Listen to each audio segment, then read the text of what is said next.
They laughed at my dreams. Then I uncovered a $5 million fortune that changed everything. They say life can change in an instant. For me, it changed in exactly 12 minutes. The time it took for my wife to admit she'd been sleeping with my business partner. 12 minutes that erased 12 years. I'm Ryan Kelly, 44, graphic designer from Austin, Texas, former co-owner of Visual Edge Studios, former husband of Megan, former owner of Downtown Condo, and former believer in loyalty. Now I'm just a guy with $15,000 in credit card debt, living in a rental cottage that smells like mothballs and broken dreams. It all unraveled on a Tuesday night in March. Megan was acting weird, checking her phone constantly during dinner. I figured she was stressed about work. She taught third grade, and parent-teacher conferences were coming up.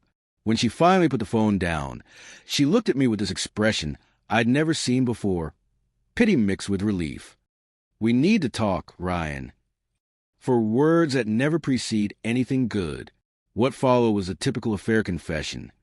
It just happened, and we didn't mean to hurt you and all that crap. But the kicker wasn't that she'd been sleeping with my business partner, Zach, for 8 months.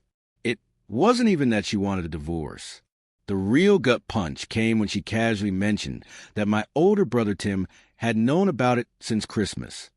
"Tim thought it would be better if you heard it from me," she said, like that somehow made my brother's betrayal less painful.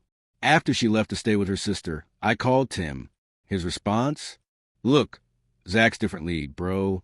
He drives a Tesla, wears a Rolex, and knows people. Real people with connections. I figured you'd see it coming eventually. I didn't see it coming. Not with Zach, the guy who talked about hustle culture while I did all the actual design work. Not with Tim, who I'd looked up to since we were kids. Not with Megan, who once promised she'd love me, even when we're old and can't remember each other's names." The divorce was quick but devastating. Texas is a community property state. But since Megan's name was on most of the paperwork for our condo, and since I was the one who technically walked away, she got to keep it.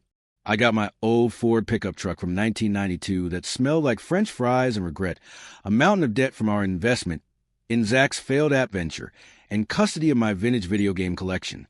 2 months later, I found myself in a tiny rental house on the outskirts of Austin, eating microwave burritos for dinner and staring at the wall.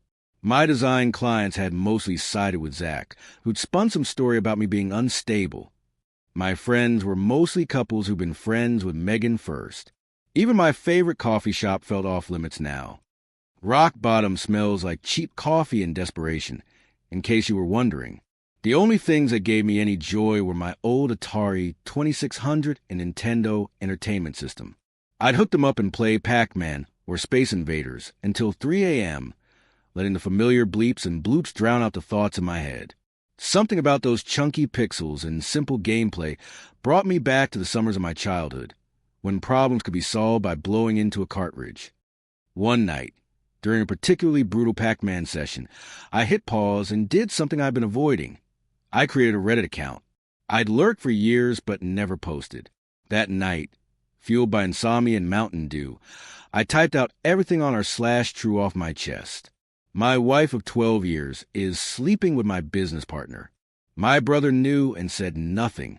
I lost my home, most of my clients, and owe $15,000 on failed investments. Currently living in a rental cottage with nothing but debt and my Pac-Man skills to show for my 44 years on Earth. How do you rebuild when everything you thought was solid turns out to be a lie? I expected maybe a few generic, hang in there comments. Instead, I got hundreds of responses by morning. Some were darkly funny. At least Pac-Man will never betray you, unless you count those ghosts. Others painfully relatable. My ex took the house, the dog, and my dignity, but she couldn't take my high score on Galaga. And many surprisingly thoughtful. One comment hit me hard. You're not starting from zero, you're starting from experience. 44 isn't old. It's just the beginning of your second act. That Reddit thread became my lifeline for weeks. Strangers offered advice on debt consolidation, Texas divorce laws, and even graphic design job leads. Several people suggested I look into retro gaming communities in Austin. noting that my passion for vintage games might lead to new friendships. One rainy Saturday morning, I took their advice and forced myself to attend a community flea market downtown. I wasn't really looking to buy anything. My budget was non-existent, but I needed to be around people who weren't inside my TV screen. The market was bustling with hipsters selling handmade soap and vintage clothing. I wandered aimlessly, nursing a coffee that cost more than I should have spent, when I noticed an elderly woman struggling to arrange items on her table. Unlike the Instagram-ready booths around her, her setup was just a folding table with various household items that had seen better days. I helped her rearrange some heavy boxes, and she introduced herself as Mrs. Rodriguez. She had to be at least 80, with silver hair and hands that showed decades of hard work. She was selling off things from her garage, decluttering before I kicked the bucket, she said with a wink that reminded me of my grandmother. As I scanned her table of miscellaneous items, old kitchen gadgets, faded paperbacks, a brass lamp that looked straight out of the 70s, something caught my eye. It was a beat-up suitcase with a wild disco-era pattern. The colors faded but still vibrant enough to make out the geometric design. That was my brother's, Mrs. Rodriguez said, noticing my interest. He always had flamboyant taste. The suitcase reminded me of one my grandfather used to take on fishing trips, right down to the broken latch that never quite closed properly. I ran my fingers over the worn fabric, feeling an unexpected wave of nostalgia. How much? I asked, surprising myself. I had no use for an old suitcase, and certainly no money to waste on nostalgia. $10, she said, then added with a chuckle. But for you, 25. Her humor caught me off guard, and I found myself laughing for what felt like the first time in months. I handed over the $25, thinking I could use the suitcase to store my game cartridges. Later that night, I set the suitcase on my coffee table and studied it while munching on pizza. It really was in rough shape. One hinge was loose, the interior lining was peeling, and it smelled faintly of mothballs and something else I couldn't identify. But there was something charming about it, something that spoke of road trips and adventures from another era. I turned on my NES and started up Space Invaders, but my attention kept drifting back to the suitcase. Between rounds, I remembered something my dad used to say during tough times. Sometimes, to find yourself, you have to lose everything first. Dad wasn't exactly a philosopher. He sold insurance in Waco for 30 years, but that phrase had stuck with me. Sitting there with my vintage games and secondhand suitcase, I wondered if this was what he meant. I'd lost my marriage, my business, my home, and my relationship with my brother. But maybe, just maybe, I'd find something new in the wreckage.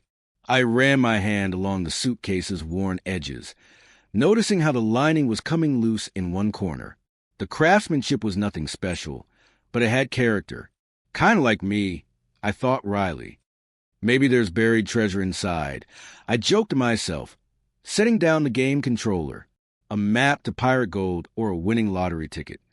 I decided to examine the suitcase more closely, maybe even try to repair that loose hinge and clean up the interior. It would give me something to do besides obsessing over my failures and destroying digital aliens.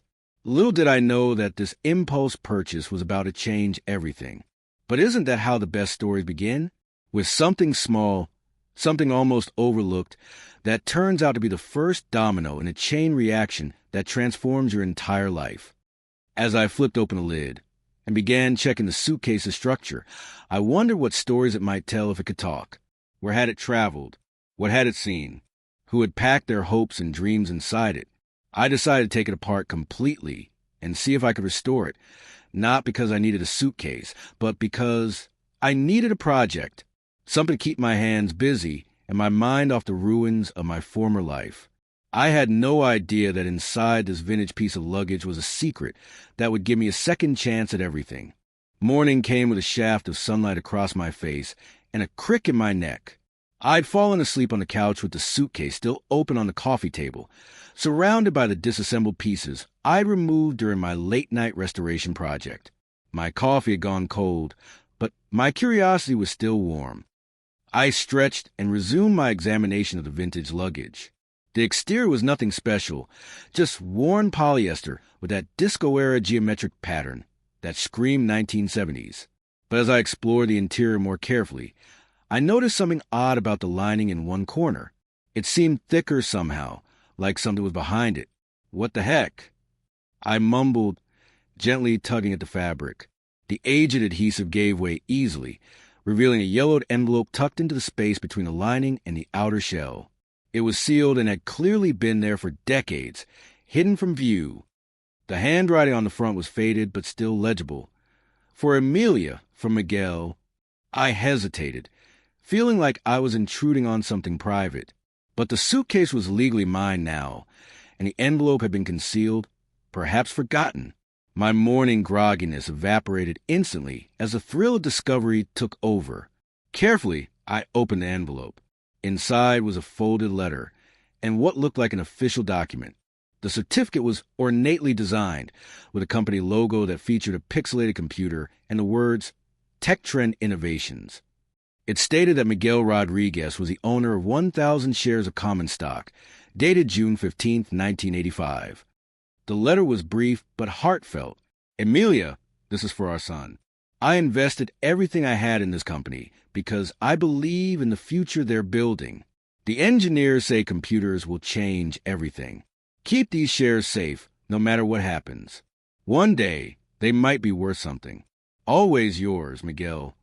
I sat back, processing what I found. A 40-year-old stock certificate from a company I had never heard of, and a letter that hinted at a personal story I knew nothing about. A son that Miguel and Amelia had, or perhaps were expecting. My first reaction was to laugh. This is probably like an 80s lottery ticket that never hit. I thought, worthless paper from a company that went belly up decades ago. Still, there was something poignant about finding this time capsule.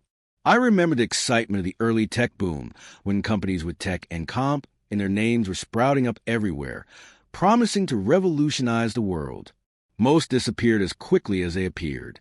But curiosity got the better of me. I took several clear photos of certificate and letter, careful not to damage the fragile paper, and posted them to Reddit's r/whatisthisthing community. Found the stock certificate and letter hidden in a vintage suitcase I bought at a flea market. Tech Trend Innovations, 1,000 shares from 1985. Is this just cool-looking kindling, or could it actually be worth something? Anyone ever heard of this company? I hit post and made myself breakfast, not expecting much. By the time I finished my eggs, responses were already flooding in. Some were typically Reddit humorous. Congrats, you found Elon's first rocket ticket to Mars. Plot twist, you're actually Miguel's long-lost son. I think I saw this episode of Storage Wars. You're either broke or a millionaire now. But others were more serious. One user claiming to be a financial advisor suggested I look into whether Tech Trend had been acquired or merged with another company. Another pointed out that the certificate appeared authentic based on the printing techniques and paper quality. The comment that caught my attention came from someone with the username Finance Archaeologist. Tech Trend wasn't just any startup.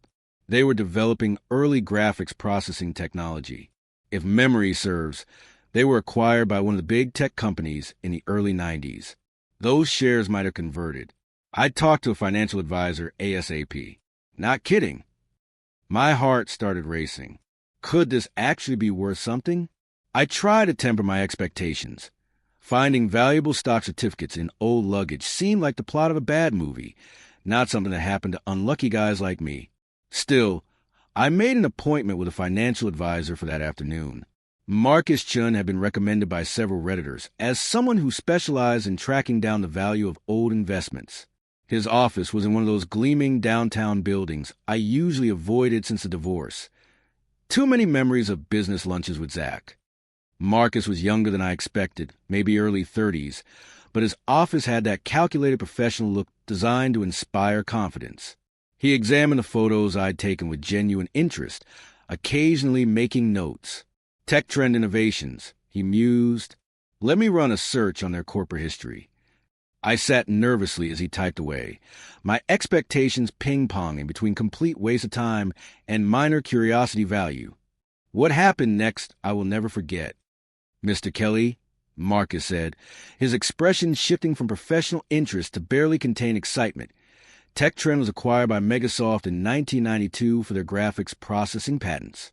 Those patents became the foundation for some pretty fundamental technology. He paused, clearly choosing his next words carefully. According to my preliminary calculations, if these shares were properly registered and the ownership chain is intact, they would have converted to approximately 51,000 shares of Megasoft stock. My blank expression must have told him I didn't grasp the significance.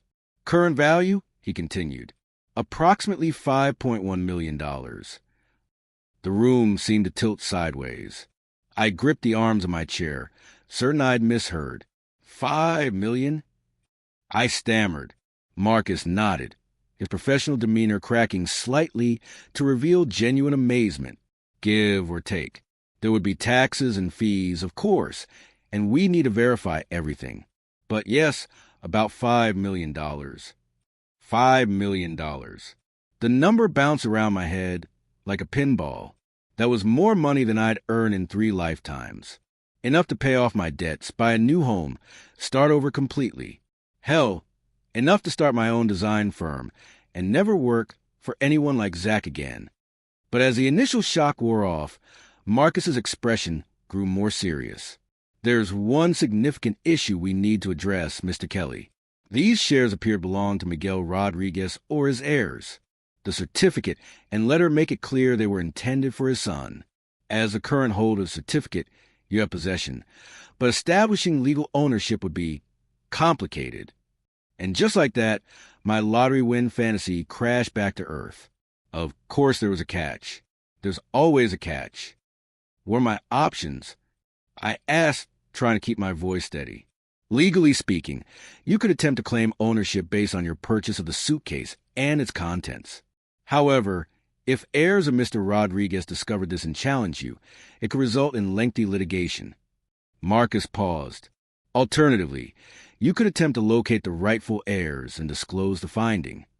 I thanked Marcus for his time, promising to consider my options carefully. He gave me his card and offered to help either way. This is the most interesting case I've had in years, he admitted as I left.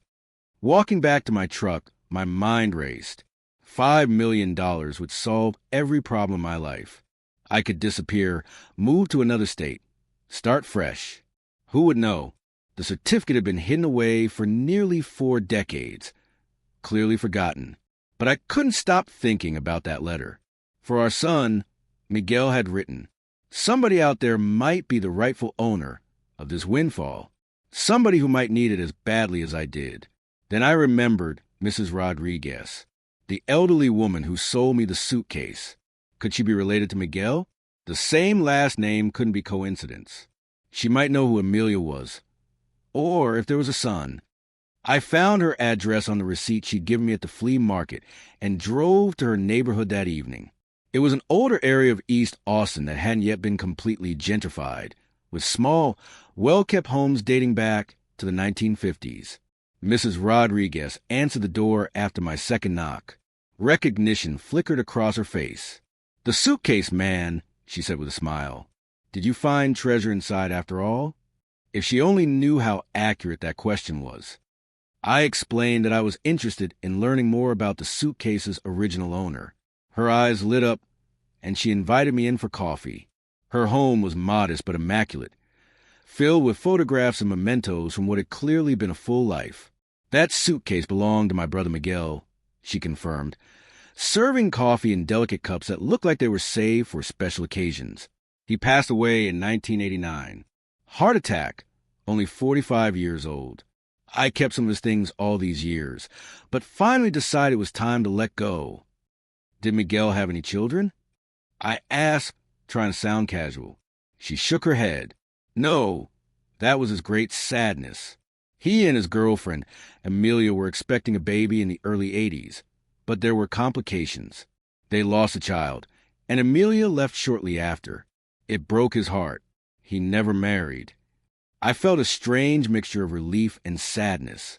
Relief because there was no son to claim the shares, but sadness of the tragedy this family had endured. What about Amelia? Is she still around? No, dear.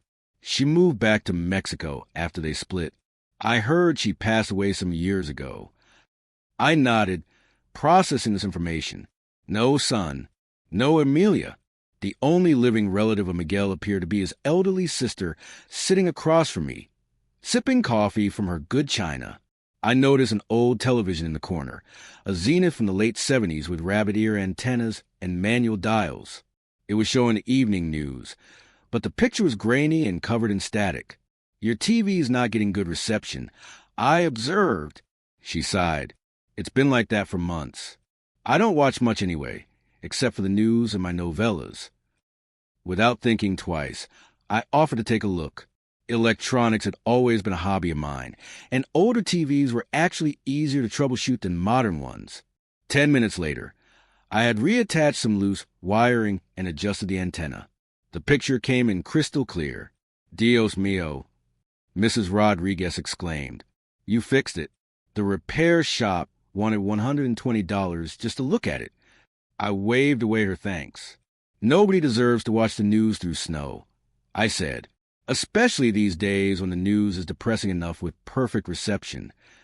She laughed at that, a warm sound that filled her small living room. Then she insisted I stay for dinner. I tried to decline, but she wouldn't hear of it. I made too much cocido anyway, she said firmly. My eyes are still bigger than my stomach when I cook. Over bowls of hearty beef stew, Mrs. Rodriguez shared stories about her brother. Miguel had been a dreamer, she said, obsessed with technology and space. He'd worked as a janitor at a university, but spent every spare minute reading science magazines and tinkering with electronics. He was always saying computers would change everything, she recalled. People thought he was loco, but look at the world now. He would have loved smartphones and the internet. She showed me a photo of Miguel from the 80s, a thin man with kind eyes and a serious expression, standing next to a desk covered in circuit boards and technical manuals. In the background, I could see posters of space shuttles and what looked like an early personal computer. He loved music too, she continued, always playing those Depeche Mode cassettes too loud. The neighbors would complain, but he didn't care. As she spoke, I found myself thinking about my own dreams from the 80s. I'd wanted to design video games. Spent hours sketching characters and levels on graph paper, imagining how they'd move on screen. But practical concerns and responsible decisions had steered me toward commercial design instead. It paid the bills, but that early passion had been left behind. By the time I left Mrs. Rodriguez's house, night had fallen completely. She'd packed leftover stew for me and made me promise to visit again soon. I drove home in silence, my mind too full for even the radio. Back in my rental cottage, I spread the stock certificate and letter on my table and stared at them.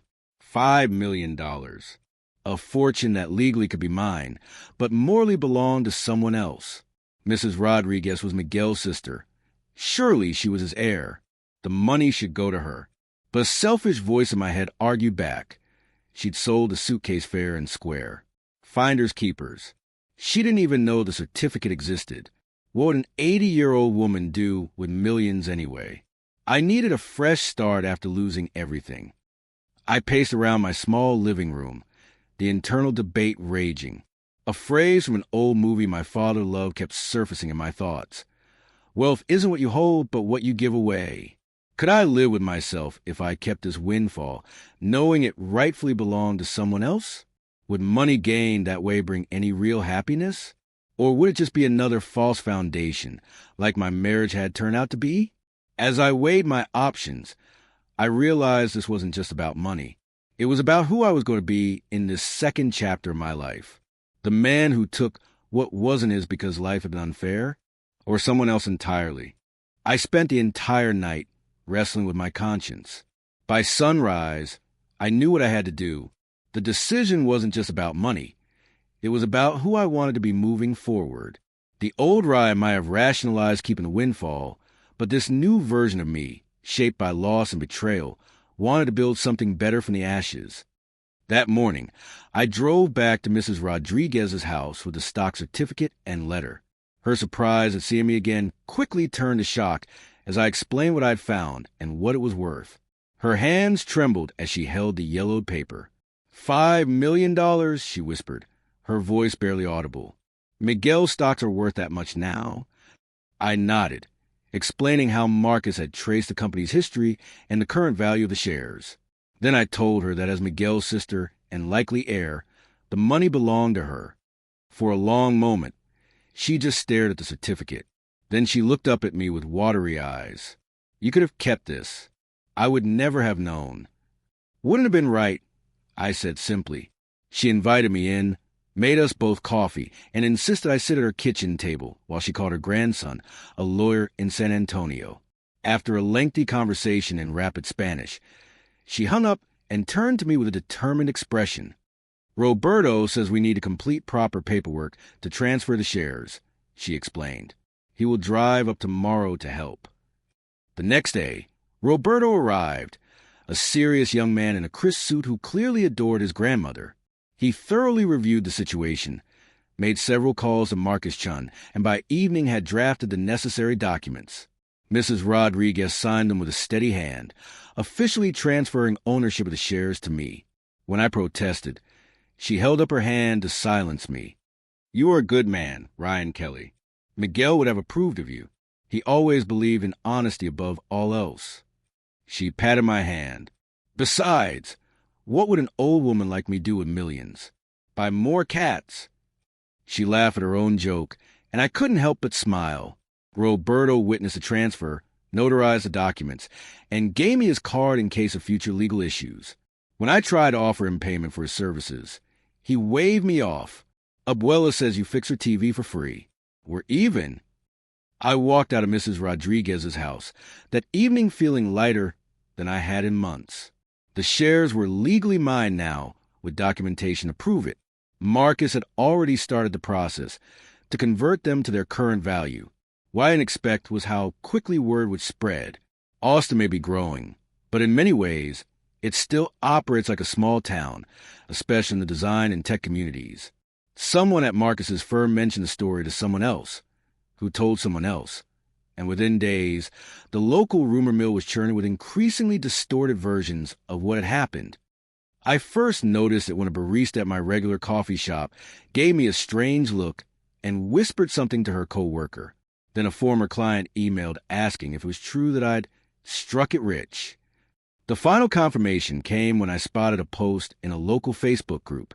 That graphic designer who lost his business last year just found $5 million in an old suitcase he bought from an elderly woman for $25. Talk about a comeback story. I sighed, knowing there was no putting this genie back in the bottle. The real trouble started 3 days later, when my phone exploded with notifications. Megan was calling, then Tim, then Megan again. I ignored them all, but the text that followed made my stomach knot. "We need to talk. I heard about your windfall." "Call me." "Megan." "Bro, seriously? You hit the lottery and didn't tell your own brother?" "Tim, this isn't over. I'm still entitled to shared assets from our marriage." "Megan." I blocked their numbers, but the damage was done. My momentary peace was shattered. Later that day, I received an official-looking email from a law firm representing Megan.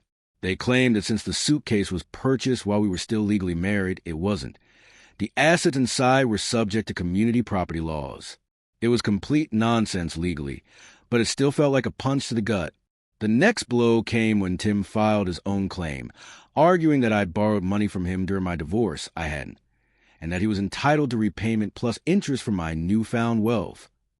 But the worst was yet to come. Zach, ever the opportunist, didn't bother with legal pretense. Instead, he went straight for character assassination. Posts appeared in local Austin Facebook groups and next-door neighborhoods. Warning: Ryan Kelly is scamming elderly residents.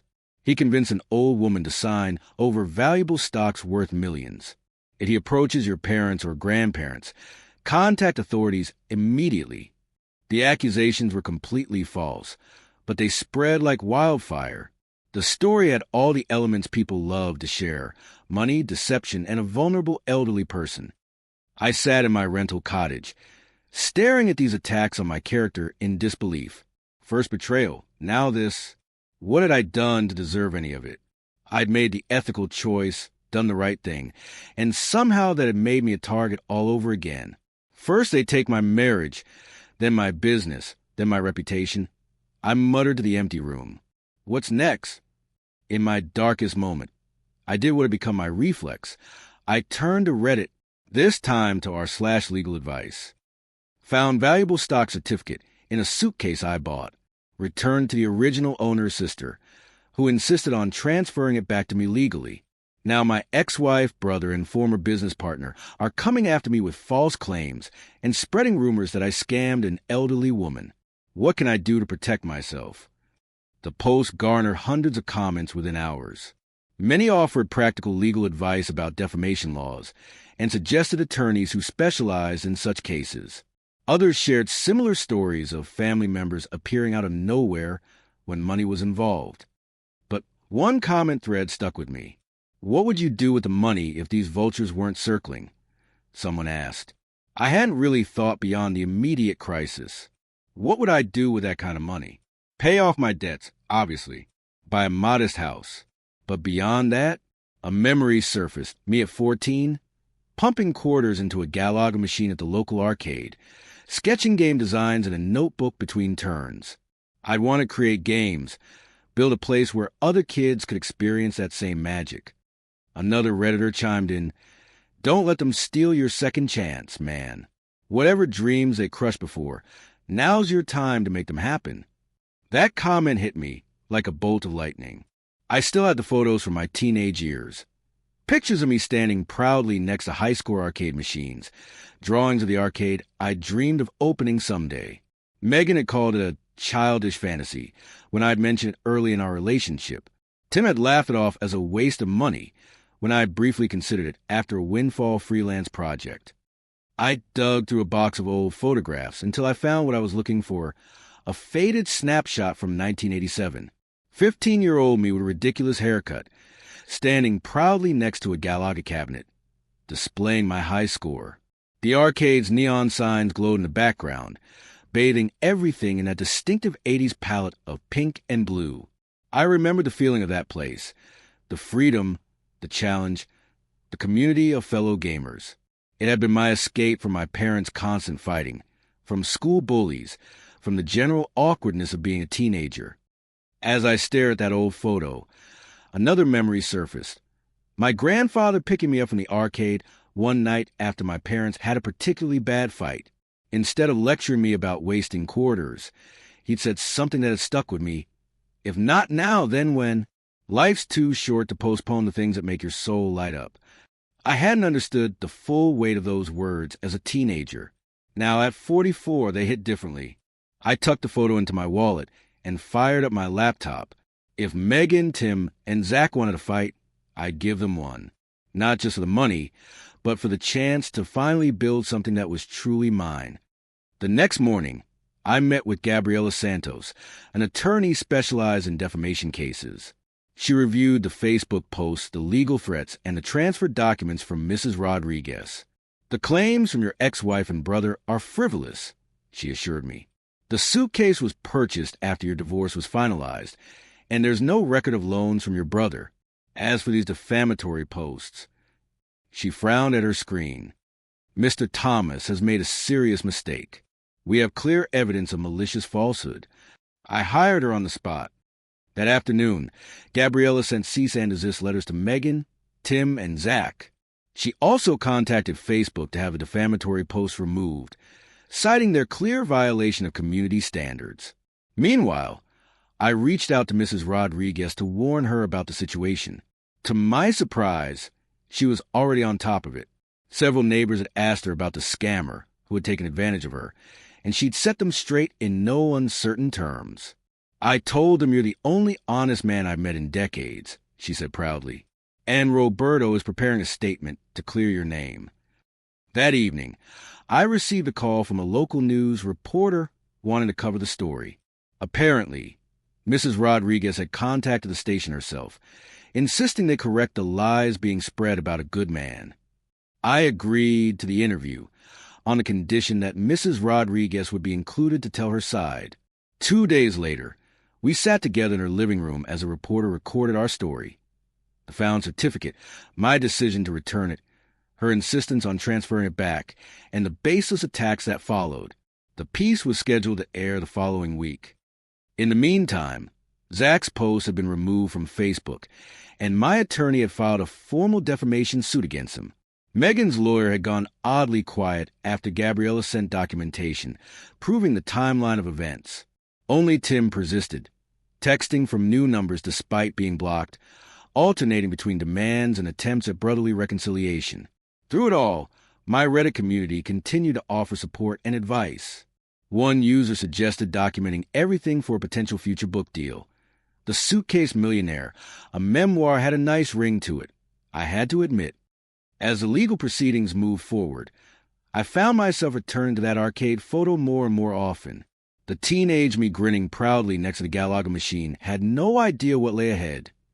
The successes, the failures, the betrayals, or this unexpected second chance. I began researching commercial real estate in Austin, focusing on areas that could accommodate an arcade, not some corporate chain with overpriced games and ticket redemption schemes, but an authentic retro gaming experience. The kind of place where kids could still feel that magic I'd felt, where adults could reconnect with the games of their youth. The night before the court date for the preliminary hearing in Zach's defamation case, I couldn't sleep. I paced my small living room, rehearsing answers to potential questions, worrying about what tricks Megan or Tim might have up their sleeves. Around 2 a.m., I pulled out Miguel's letter and reread it. Keep these shares safe, no matter what happens. One day they might be worth something. He couldn't have known how prophetic those words would be, or how his hidden legacy would give a stranger a second chance decades later. I also took out the arcade photo, and my grandfather's words echoed again. If not now, then when? That's when I knew I wouldn't just be fighting for the money tomorrow. I'd be fighting for the right to reclaim my life, to build something authentic from the ruins of what I'd lost, something that honored both Miguel's investment in the future and my own abandoned dreams. As dawn broke, I showered, put on my best suit, and gathered Miguel's letter and my arcade photo. Evidence of two dreams. One realized beyond wildest expectations, one still waiting to be born. It was time to show them what I was made of. Court day arrived with the kind of perfect Texas morning that makes you forget how brutal the summer will be. I arrived early, watching attorneys in expensive suits hurry up the courthouse steps with coffee cups and briefcases. My stomach was in knots, but Gabriella had assured me we were on solid legal ground. Despite our cease and desist letters and the clear documentation we'd sent, Zach had refused to retract his defamatory statements, forcing us to proceed with the lawsuit.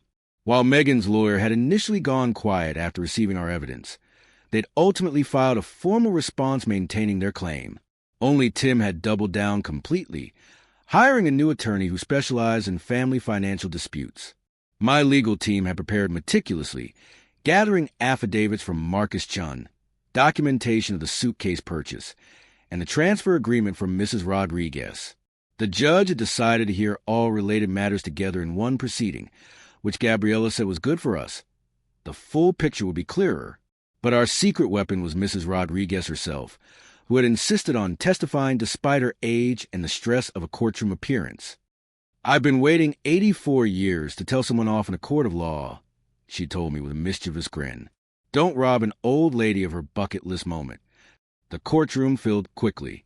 Megan sat with her attorney, scrolling through her phone with the same bored expression she'd worn during our marriage counseling sessions.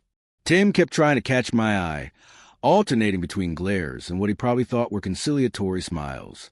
Zach sat alone in the back, looking uncharacteristically subdued without his usual audience of admirers.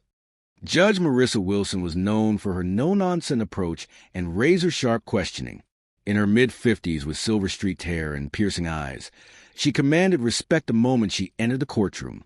I'd read online that she'd worked her way through law school waiting tables and had little patience for entitled behavior. After preliminaries, Megan's attorney presented their case first, a convoluted argument that since we were still married when I conceived of purchasing the suitcase, the content should be considered community property. Even the judge looked skeptical at that creative interpretation of Texas law. Tim's attorney followed with equally flimsy claims about an unwritten $20,000 loan that Tim had apparently given me as a brother with the understanding I'd pay him back when able. The fact that no documentation existed was explained away as family trust. Zach's defense against my defamation claim was perhaps the weakest. He argued he'd been expressing concerns about a suspicious situation and was just looking out for vulnerable seniors. When our turn came, Gabriella presented a timeline of events with documentation for each step. My divorce finalization date, the flea market receipt for the suitcase, my consultation with Marcus Chun, and a legal transfer of ownership from Mrs. Rodriguez. Then came the moment I'd been nervously anticipating. Gabriella handed the Judge Miguel's original letter, where he'd written about saving the shares for a son he never ended up having. Your Honor, this letter was hidden in the suitcase lining for nearly 4 decades. Mr. Kelly discovered it, and instead of quietly claiming the valuable stock certificate worth over $5 million, he sought out Mrs. Rodriguez to return what he believed belonged to her family. A murmur ran through the courtroom. The judge examined the letter carefully, her expression thoughtful. "We'd now like to call Mrs. Elena Rodriguez to the stand," Gabrielle announced. Mrs. Rodriguez walked slowly to the witness box, assisted by her grandson Roberto. Despite her age, she carried herself with dignity, wearing what was clearly her Sunday best, a tailored blue dress with a vintage brooch that looked like it had history. After being sworn in, she answered Gabriella's questions in a clear, steady voice that belied her 84 years. She explained how she'd sold the suitcase without knowing what was inside, how I'd returned with the certificate, and how she'd insisted on transferring ownership to me. "Why did you transfer the shares to Mr. Kelly instead of keeping them yourself?" Gabriella asked. Mrs. Rodriguez straightened in her seat, her eyes sweeping the courtroom before landing on me with a warm smile. "Ryan didn't take anything from me. I gave him those shares because he returned my faith in people. My brother Miguel believed in honesty above all else. He would have approved of this man who could have kept millions without anyone knowing, but chose to do the right thing." Her words hung in the air, powerful in their simplicity. The courtroom was completely silent. I glanced at Megan, whose expression had shifted from boredom to something unreadable. Tim was staring at his hands.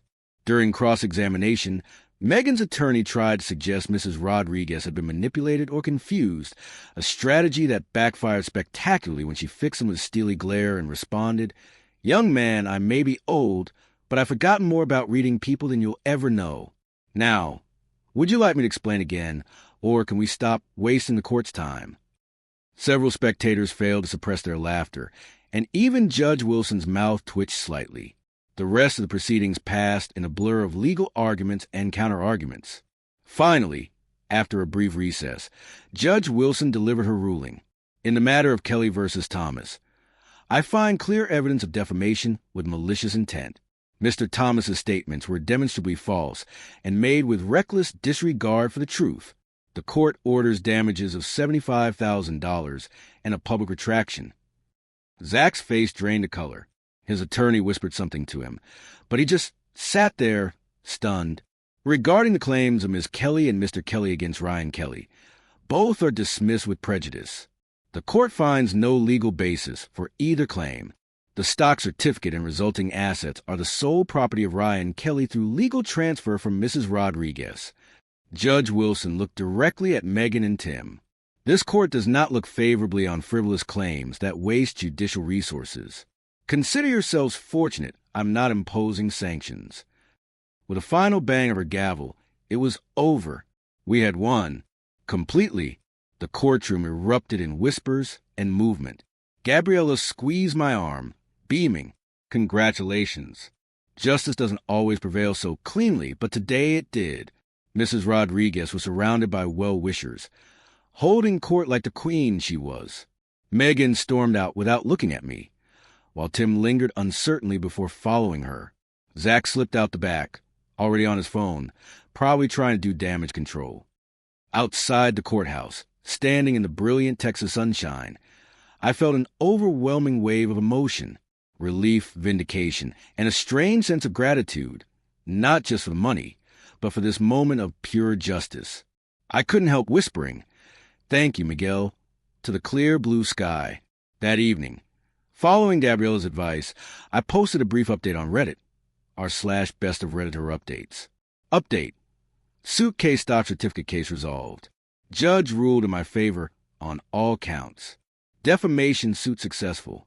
Ex-wife and brother's claims dismissed with prejudice.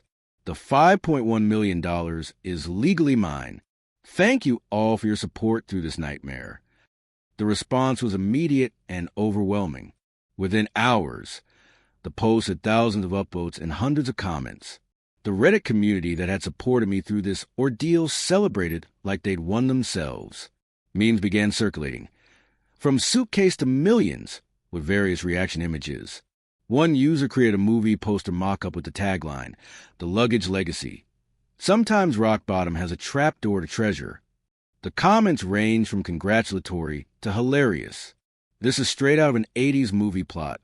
Man, when's a montage where you drive off in a Ferrari? Your ex and brother are probably seething right now, and I am here for it. Mrs. Rodriguez for president. That woman sounds like a national treasure. My favorite comment was simpler. You did the right thing when no one was looking, and the universe noticed. That night, as the Reddit notifications kept flooding in, I received text messages from both Megan and Tim. The tone had shifted dramatically. From Megan, "Can we talk? I think we got off on the wrong foot here. Maybe we could meet for coffee and put this unpleasantness behind us." From Tim, from yet another new number, "Bro, family is family. We shouldn't let money come between us. Let's grab a beer and start fresh." I stared at these messages, feeling nothing but a calm certainty. Once, their approval had meant everything to me.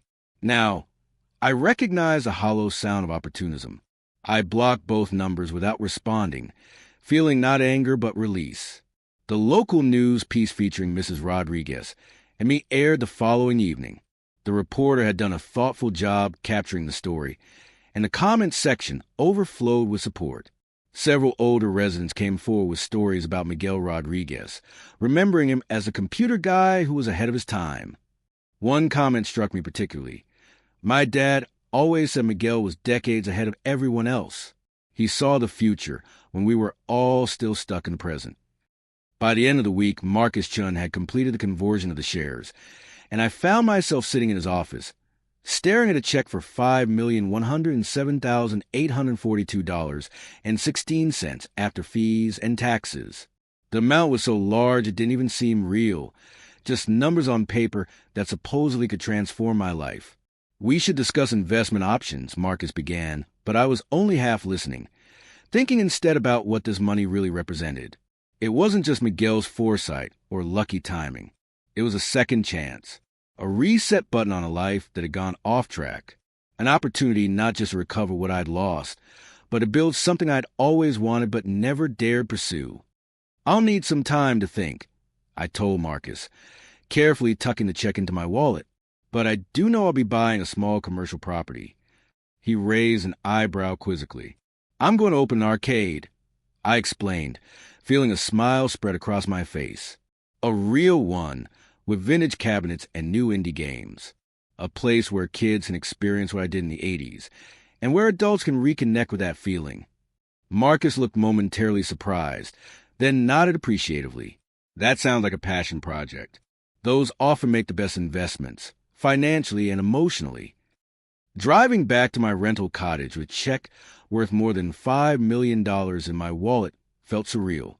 Traffic on I-35 crawled along as usual. The same Austin skyline loomed in my rear-view mirror. The same classic rock played on the radio. Everything looked the same, but everything had changed. I thought about how quickly life can transform, how 12 minutes of painful confession had erased 12 years of marriage, and how finding a hidden envelope had reversed my fortunes in an instant. At a stoplight, I pulled out the faded photograph of teenage me standing proudly by the Galaga machine. The boy in that picture couldn't have imagined where life would take him. The successes, the betrayals, or this unexpected windfall. I remember my favorite quote from Back to the Future, the movie I'd watched dozens of times in my youth. "If you put your mind to it, you can accomplish anything." As a kid, I thought it was just a cool line. Now, with life experience and $5 million, I understood it differently. The light turned green, and I accelerated toward my future. For the first time in months, I felt like the protagonist in my own story rather than a supporting character in someone else's. The money mattered, sure, but what mattered more was reclaiming my agency, my purpose. I thought about all the Reddit users who'd supported me through this ordeal, people who'd never met me but had invested in my story, offered advice, celebrated my victory. I owed it to them, and to myself, to make something meaningful with this second chance. Back at my cottage, I spread a notebook on the kitchen table and began sketching ideas for the arcade. The nostalgic neon sign outside, the layout of classic cabinets, a repair workshop where kids could learn basic electronics, a wall featuring the history of video games, maybe even a small section for game development workshops. I call it Pixel Haven, a sanctuary for gamers past and present, a place that honored the history of the medium while looking toward its future. As the evening deepened into night, I couldn't stop planning, dreaming, seeing it all come to life in my mind's eye. This wasn't just a business venture. It was a culmination of a lifelong passion that had been sidelined for too long. With the check safely deposited the next morning, I drove around Austin's outskirts, looking at commercial properties with new eyes. A realtor showed me several possibilities, but one location immediately felt right. A former hardware store with high ceilings, plenty of electrical outlets, and a vintage aesthetic that wouldn't require much renovation to achieve the 80s vibe I wanted. Standing in that empty space, I could already hear the electronic bleeps and bloops of arcade cabinets, the excited chatter of gamers, the nostalgic sighs of parents showing their kids the games they grew up with. I could see the neon lights reflecting off polished screens, the colorful mural I'd commissioned for Backwall, the tournament brackets posted for monthly competitions. The realtor was saying something about square footage and zoning permits, but I was already transforming the space in my mind. This was it. This was where I'd build my second act. As I drove back to my cottage with a signed letter of intent in my glove compartment, I felt something I hadn't experienced in years. Pure, unbridled excitement for the future. No anxiety about Megan or Zach or Tim. No worry about bills or clients or deadlines. Just a clean, clear joy of pursuing something I truly loved. I rolled down the windows of my old Ford pickup, cranked up the radio as it played Journey's Don't Stop Believin', and let the warm Texas air rush over me. With the $5.1 million check deposited in my account and a vision firmly in mind, I felt like the hero of my own 80s movie montage. Time to bring the 80s back to Austin. 6 months can change everything. Half a year after court victory, I stood in front of Pixel Haven, watching as a custom-made neon sign was installed above the entrance. The pink and blue tubes formed a perfect 80s-style logo, complete with pixelated font and a small Pac-Man character chasing dots along the bottom edge. The sign would be visible from 3 blocks away, a beacon calling to gamers of all ages. The day before our grand opening, I took a step back to appreciate what we'd accomplished. The former hardware store had been transformed into an arcade paradise that straddled the line between vintage authenticity and modern comfort. The front section housed 30 classic arcade cabinets. Pac-Man, Galaga, Donkey Kong, Space Invaders, and more, all painstakingly restored to their original glory. The middle area featured pinball machines spanning 4 decades, while the back held modern consoles and PCs for tournaments. The walls were decorated with hand-painted murals depicting the evolution of video games, from Pong to modern blockbusters, with special emphasis on the golden 80s era. Overhead, color-changing LED strips bathed everything in a shifting glow reminiscent of those magical arcades from my youth. The night before opening, I invited Mrs. Rodriguez for a private tour. At 84, she moved a bit slower these days, but her eyes were sharp as ever as she took in the flashing lights and electronic sounds. "Miguel would have loved this place," she said, running her hand along a Tron cabinet. "He always said video games would be important someday." I'd reserved a special section near the entrance for a display case honoring Miguel Rodriguez. Inside was the original stock certificate alongside photos of Miguel that Mrs. Rodriguez had shared, articles about early computing from the 80s, and a small plaque telling the abbreviated story of how his investment had made Pixel Haven possible. The most meaningful part of the arcade, though, was the workshop room at the back. Equipped with tools, computers, and development software, It would host free weekend classes teaching kids basic game design and coding. The room bore a simple dedication for everyone who ever dreamed of making games instead of just playing them. The contractors had finished just under budget and ahead of schedule. Amazing what can happen when you pay people fairly and respect their expertise. The staff I'd hired included several veteran arcade enthusiasts who knew the machines inside and out, plus some younger tech-savvy employees who'd handle the modern gaming section and tournaments. Opening day exceeded all expectations. The line stretched around the block before we even unlocked the doors. Families with kids, nostalgic Gen Zers, serious gamers, curious tourists, they all poured in, quarters jingling in their pockets. What struck me most was the sound, that beautiful cacophony of bleeps, bloops, explosions, and victory melodies, all layered over excited conversation and occasional shouts of triumph. It was exactly as I remember from my childhood, a symphony of joy that couldn't be replicated by home gaming. Parents showed their kids how to play the games they'd grown up with. Teenagers discovered the simple joy of games that didn't require online updates or microtransactions. Older folks reminisced about misspent youth in similar establishments. The local press covered our opening, featuring photos of kids clustered around the Pac-Man cabinet and quotes from enthusiastic patrons. The Austin Chronicle called Pixel Haven a perfect blend of nostalgia and innovation, and praised our free game design workshops for making technology accessible to underprivileged youth. But the real validation came from the steady stream of regulars who quickly established Pixel Haven as their hangout. Within weeks, we had regular tournaments, a thriving community of classic game enthusiasts, and a waiting list for our weekend workshops. One project I was particularly proud of was a second chance fund I'd established in Miguel's name. Using a portion of my windfall, the foundation provided home repairs and assistance to elderly residents in East Austin, focusing especially on technology access. We'd already renovated Mrs. Rodriguez's house completely, new roof, updated plumbing, energy-efficient windows, and a wheelchair ramp she insisted she didn't need yet but might someday. The foundation also provided tablets with simplified interfaces to seniors and taught them how to video chat with family members, access telehealth services, and even play simple games. Mrs. Rodriguez had become our unofficial spokesperson, telling other seniors that, if I can learn this newfangled stuff at 84, you youngsters in your 70s have no excuse. With the arcade running smoothly under the management team I'd assembled, I found myself with something I hadn't experienced in years: free time. I spent some of it rediscovering my love for graphic design, creating promotional materials for Pixel Haven, and occasionally taking on passion projects for local businesses. I also bought a modest but comfortable house in a quiet neighborhood. Nothing flashy, just a place with a dedicated game room and enough space to breathe. No more rental cottages that smelled of mothballs and broken dreams.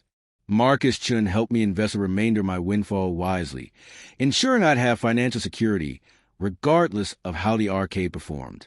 But Pixel Haven was already showing promising numbers, with steady growth each month. Zach, Megan, and Tim had faded from my life entirely. I heard through mutual acquaintances that Zach's business was struggling after the defamation lawsuit and negative publicity. Megan had apparently moved to Houston with a pharmaceutical sales rep.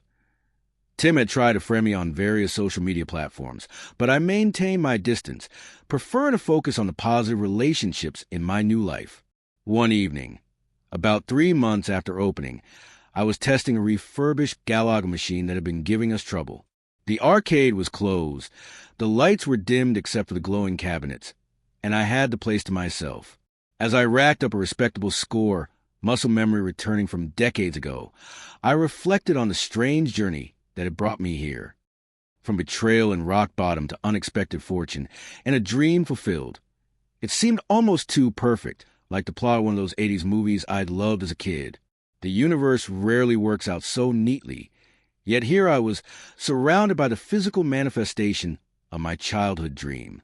That night, I wrote what would become my most popular Reddit post ever. On our /MadeMeSmile, I shared the condensed version of my story. A year ago, I lost my marriage, business, and home. 6 months ago, I bought a suitcase at a flea market for $25 and found stock certificates worth $5 million hidden in the lining. Today, I own a retro arcade that teaches kids game design and run a foundation helping seniors. Sometimes you have to lose everything to find yourself. What would you do with a second chance? The post exploded overnight, eventually gathering over 12,000 comments and making the front page. People shared their own dreams, opening bakeries, traveling the world, starting nonprofits, going back to school. The conversation became a beautiful catalog of human aspirations, both grand and modest. Some comments made me laugh out loud. I'd buy a suitcase for $26. Clearly you underpaid. Step 1. Buy all the suitcases at flea markets. Step 2. Step 3. Profit. Can you check if there's anything in my couch cushions? I've only found Cheerios in despair so far. Others were genuinely touching. I'd pay off my mom's medical debt. She's worked 3 jobs my whole life and deserves to rest. I'd open a shelter for LGBTQ teens who've been kicked out of their homes. Was one myself once. I'd finally write that novel I've been carrying in my head for 20 years. The thread became a community in itself, with people offering advice, encouragement, and occasionally funding to help others pursue their dreams. Someone even started a spin-off subreddit called r/suitcase dreams, where people could share their what-if scenarios and support each other in taking small steps toward them. One user's comment particularly stuck with me. The most valuable thing you found wasn't the $5 million. It was your path forward. They were right. The money had been a catalyst, but the true value was in reclaiming the passion and purpose I'd abandoned somewhere along the way. Without the financial windfall, I might never have rediscovered that part of myself. But without the personal crisis that preceded it, I might never have recognized its importance. The Thursday night retro tournament had become a highlight of my week. We waived the entry fee for kids from lower-income neighborhoods and paired them with experienced players as mentors. Watching 12-year-olds master games that had been challenges for me at their age was both humbling and exhilarating. One such Thursday, I noticed a shy boy hovering near the Galaga machine, watching others play but reluctant to try himself. Something about his hesitance reminded me of myself at that age, desperately wanting to participate, but afraid of failing publicly. I walked over and offered him a token. This one's on the house. Galaga was my favorite when I was your age. He looked startled that the owner was talking to him directly. I'm not very good yet, he admitted. Nobody is when they start, I replied. But that's the best part about games. You get better every time you play. The boy's first game lasted about 30 seconds, but his second stretched to nearly 3 minutes. By his 5th try, he was starting to get the patterns down. The look of concentration on his face gradually gave way to a grin of accomplishment.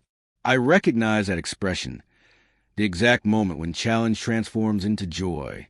It was the same feeling I'd had as a teenager, the same expression I'd worn in that faded photo from 1987 that now hung framed in my office.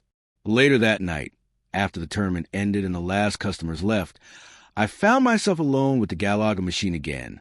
I slipped in a token and lost myself in the familiar rhythm of the game, the repetitive motions as soothing as meditation. As I navigated the increasingly difficult levels, I thought about the improbable sequence of events that had led me here.